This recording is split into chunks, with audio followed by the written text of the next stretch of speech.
अस्सलाम वालेकुम dear friends, welcome to the channel जो कि है एपिसोडिक नॉवल स्टोरीज।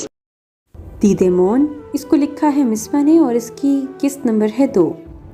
रहने दो तुम भाई साहब, इसे ढूंढने के लिए गए हुए हैं और वो भी अब नाकाम लौट रहे होंगे। काश मेरा कोई और बेटा होता तो आज मैं यूं शर्मिंदा ना होती। इस अजीम इंसान और उसकी प्यारी सी बेटी को यूं सारे जहान के सामने रुस्वा ना होने देती। वो शिकस्ता खुर्द लहजे में कहती हुई दाएं जानिब दीवार के साथ मौजूद सोफे पर बैठ गईं। इतने सब्र के बाद अब उनकी आंखों में नमी तैरना शुरू हो गई थी। वो कितनी बेबस हो गई थीं। इस वक्त इनका दिल ही जानता था। मामा, आप ऐसे तो ना कहें, मुझे तो शाज़र पर इतना गुस्सा आ रहा है कि आप सोच भी नहीं सकती हैं। एक बार मुझे मिल जाए, मैं इसकी जान ले लूँगा जिसकी वजह से ये सब हो रहा है। मामा, एक बार आप ये सब गुजर जाने दें, मैं खुद दीदम के लिए बहुत अच्छा सा लड़का ढूंढूंगा और वो उसके साथ बहुत खुश भी रहेगी। आप प्लीज़ किसी तरह इस इवेंट को गुजरने दें, सब ठीक हो जाएगा। मून भी उनके कदमों में बैठते हुए नाहिद की गोद में धरे उनके हाथों पर अपने हाथ रखते हुए बोला। इसे समझ नहीं आ रही थी कि अपनी माँ को कैसे हौसला दे जो उसकी माँ इससे मांग रही थी। इसके बारे में मौन सोच भी नहीं सकता था। बहुत शुक्रिया तुम्हारा बेटा, यह एहसान तुमने ही करना होता तो अच्छा है। और जो हो रहा है उसके बाद दीदम जिंदा रहेगी तो तुम उसके लिए किसी को ढूंढोगे। तुम्हें मालूम है, मेरे छोटे बेटे ने जब मुझे शर्मिंदा कर ही दिया तो मैं सर उठाकर भाभी की तरफ नहीं देख पा रही थी और इस मासूम बच्ची की आंखों में इंतजार देखकर मैं खुद को इसकी नज़रों से भी गिरता हुआ महसूस कर रही थी। लेकिन तुम्हें देखकर मुझे उम्मीद बंधी। मुझे लगा मैं दोबारा अपना सर उठा पाऊंगी, मैं दीदम से नज़रें मिला पाऊंगी, मैं जुबैन भाभी और फैज़ान भाई को रुस्वा होने से बचा लूंगी। लेकिन खैर क्या हो सकता है। हटो तुम, मुझे बाहर जाना है। अब जाकर लोगों की जहर खुंदा बातें भी तो सुननी है। तंजिया लहजे में कहते हुए उन्होंने मून के हाथों से अपने हाथ निकाले और उठकर डोर की जानिब बढ़ गई थी। मामा, मैं दीदम से निकाह के लिए तैयार हूँ, लेकिन मेरी एक शर्त है जो आपके साथ इस घर के हर फर्द को माननी होगी। मून की बात सुनकर उनके मुतहरिक कदम साकित हो गए थे और वो चेहरे पर एक आस की इसकी जानिब पलटी। मुझे तुम्हारी सारी शर्तें कबूल हैं मून, बस इस वक्त इस बच्ची का हाथ थाम लो और उसे रुस्वा होने से बचा लो, अपनी माँ को शर्मिंदा होने से बचा लो। वो इसकी कोई भी शर्त सुने बगैर जल्दी से हामी भरते हुए बोली। उनके लहजे में मून के लिए मोहब्बत ही मोहब्बत शामिल थी। आप भी अपने वादे पर कायम रहिएगा मामा, मुझे यकीन है। अब चलें। वो चेहरे पर कुछ पल पहले, इतने अरसे पहले जो अपनी फैमिली को देखकर खुशी से जगमगा रहा था, अब इस चेहरे पर संजीदगी रकम थी। आंखों में गुस्से के साथ साथ सख्ती भी दराई थी। नाहिद के लिए इस वक्त मून का मान जाना ही बाइसे मुसरत था। वो खुशी खुशी फैज़ान को कॉल मिलाई थी, मून के साथ बाहर आ गईं। हाशिम विला में 2 फैमिलीज आबाद थीं, जहाँ 2 भाई अपनी अपनी फैमिली के साथ बखुशी आबाद थे, फैज़ान और नोमान। दोनों भाइयों ने अपने वालिदैन की पसंद पर शादी की थी। नोमान की शादी उसके वालिदैन ने नाहिद से तय की थी, जो कि उनके अपने ख़ानदान की ही थी।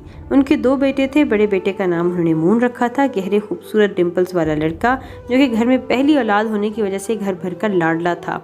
इसके चेहरे पर बचपन से ही एक अजीब सी कशिश थी, जिसे चांद एक कशिश रखता है और सबको अपनी तरफ अट्रैक्ट करता है, वैसे ही कुछ कशिश कुदरत ने मून में भी रखी थी। शायद इसी वजह से इसके माँ बाप ने इसका नाम मून रखा था। 1 साल छोटा था और वो था शाजिर, जिसकी पैदाइश के 1 साल बाद एक्सीडेंट में उनके वालिद यानी नोमान अल्लाह को प्यारे हो गए थे। दूसरी जानिब फैज़ान की शादी उसके चचाजाद जुबीन से हुई थी, जिनके घर शादी के 7 साल बाद रहमत उतरी थी। नीली आंखों वाली खूबसूरत नीले नक्श रखने वाली लड़की, जिसका नाम उन्होंने दीदम रखा था। अकलौते होने के बायस वो अपने माँ बाप के साथ साथ अपनी ताई की भी बेहद लाडली थी। अपने तायाजाद भाइयों के साथ खेलना, मस्तियाँ करना उसका पसंदीदा काम था। और लेकिन मून संजीदा सी तबीयत का मालिक था। वो उसे छोटी मोटी शरारतों पर झड़क देता था, जिसकी वजह से दीदम उससे दूर होने लगी और शाह से उसकी दोस्ती होगी, जो वक्त गुजरने के साथ साथ दोस्ती से मोहब्बत में भी बदल गई थी। मामा, आप ये क्या कह रही हैं?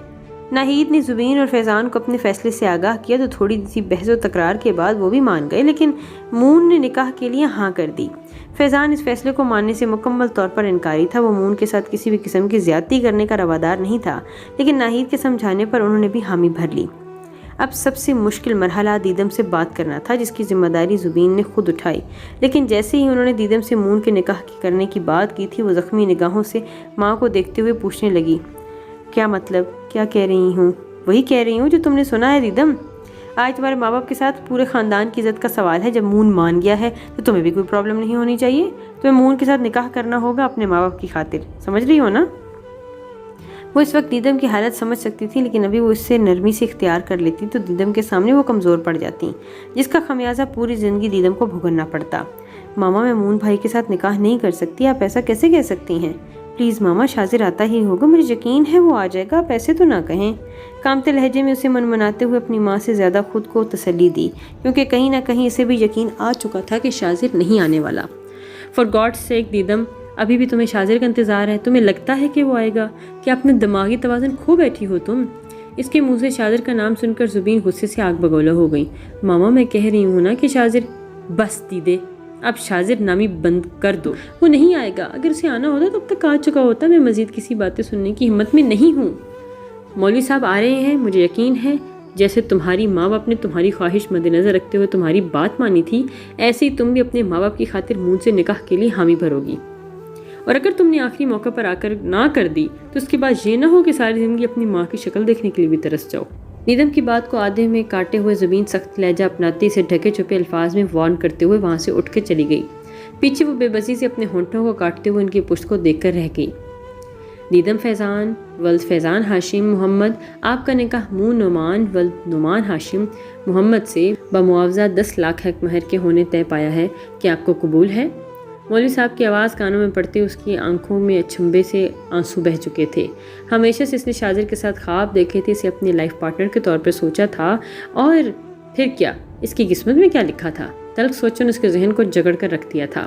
اس کی خاموشی کو محسوس کر کے زبین کا دل بیٹھا جا رہا تھا، کہیں وہ انکار نہ کر دے، لیکن انہوں نے آرام سے دیدم کے کندھے پر اپنے ہاتھ کا دباؤ بڑھایا تو اس نے گھونگھٹ سے اپنی سرخ آنکھوں سے ماں کو دیکھا اور گہرا سانس لیتے ہوئے اپنے ہونٹوں کو جنبش دی۔ قبول ہے، قبول ہے، قبول ہے۔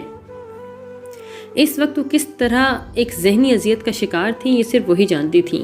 دل کے جہاں میں شاذر سے نفرت کی کونپل پھوٹی، جس دل نے ہمیشہ شاذر کی خواہش کی تھی، اس کے ساتھ بڑے بڑے سپنے سجائے تھے، اسی دل میں نفرت کی چنگاری بیٹھ گئی تھی۔